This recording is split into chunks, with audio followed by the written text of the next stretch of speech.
So, with this recent technical glitch that JAMB had, or systemic error that JAMB had, it's giving a number of people bad vibes. It's giving like bad mojo, right?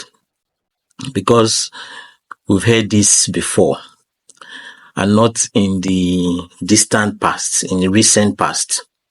In the 2023 general elections, there were systemic glitch, technical glitch, that INEC said happened, and so the server could not work for the presidential election. So some people are comparing what happened with JAMB to what happened with INEC. I want to say that they are different. They are different, and you can tell by the manner in which JAMB has responded that these are different scenarios.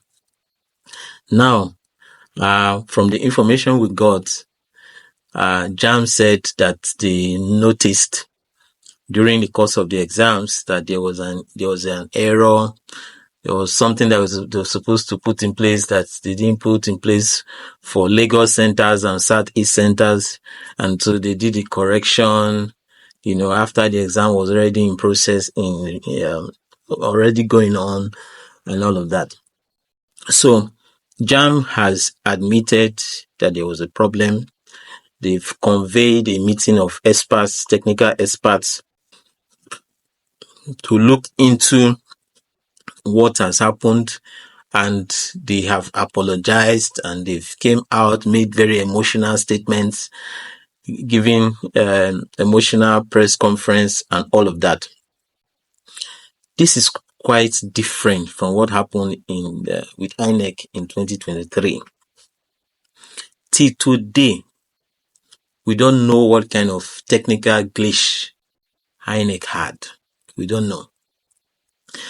And the reason we don't know is because it looks very deliberate. The one of JAMB looks like a mistake. The JAMB deployed a new system, and when you are deploying a new system nationwide, especially a system that has not been well tested and all that, there may be errors, In the case of INEC, it seems that there was a deliberate attempt, a deliberate effort, deliberate and successful effort to tamper with the electronic system that was supposed to be used on the day of the election. And what makes me think that the one of INEC was deliberate, for a number of reasons, like I've said, that till today we don't know what happened. But if you go back, the election, Nigeria general election, presidential election held in February 2023. But that's not where the story started. It started months before. There were a number of off-cycle elections that were held in Ekiti, and the one that was just months before the general elections was the one that was held in Osun State. And what do we know? We know that there was an Electoral Act bill that was passed by the National Assembly and was assented to by the President. It became a law, and that said it gave INEC the option of choosing the mode of transmission of the results. It did not mandate INEC to do electronic transmission, but gave INEC the leeway to establish the mode of transmission of results.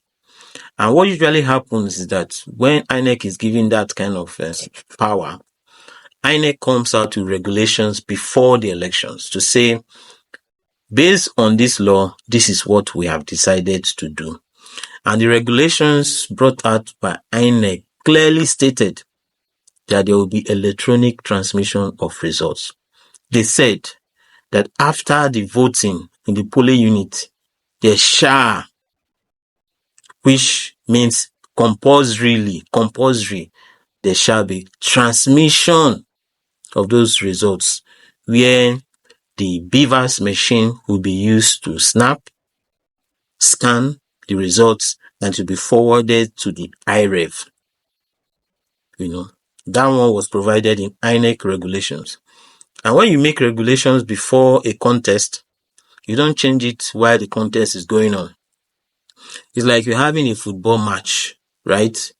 And FIFA or UEFA or Premier League or the Football League, they made a decision that, the match will be played for so minutes, and these are the regulations that will follow.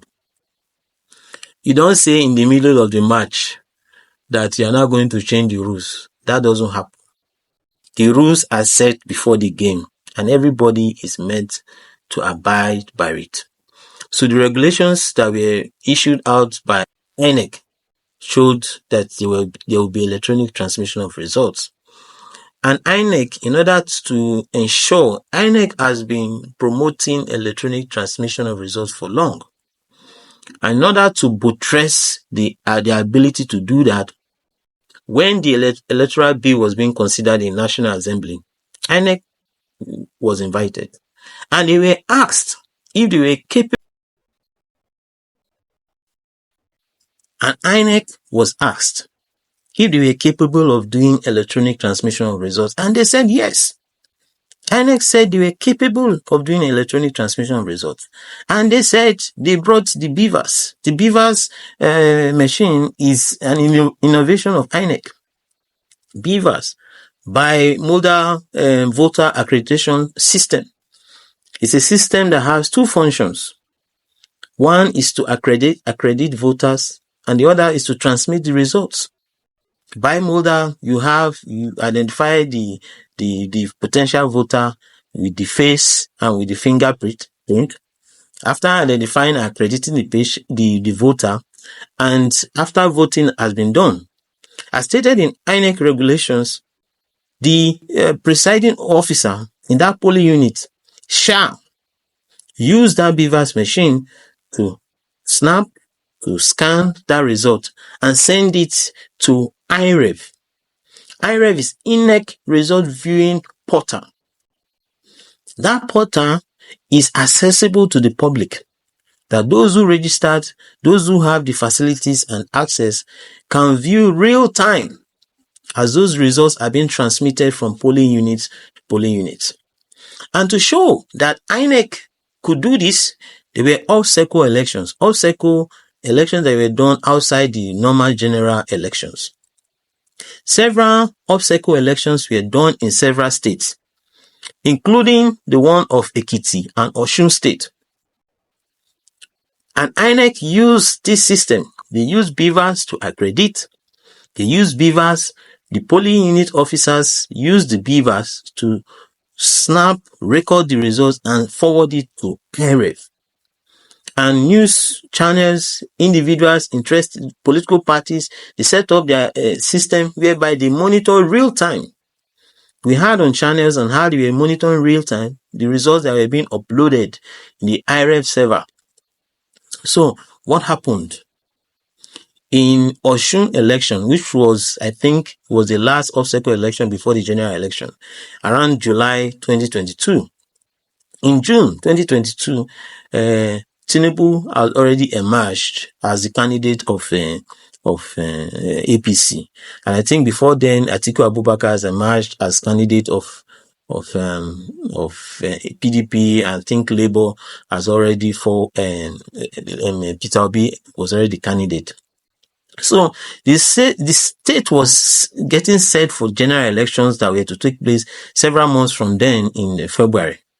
But as a test, there was an election in Osun State, July 2022.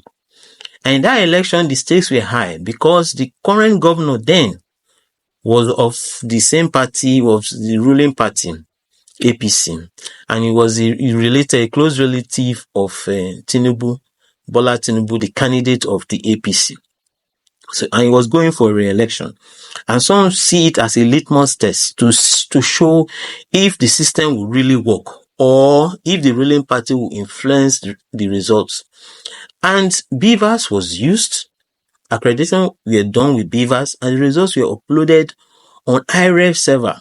And these results were monitored real time by news organizations like channels, like NG, non-governmental organizations like Yaga Africa, and all of that. They monitor the results real time.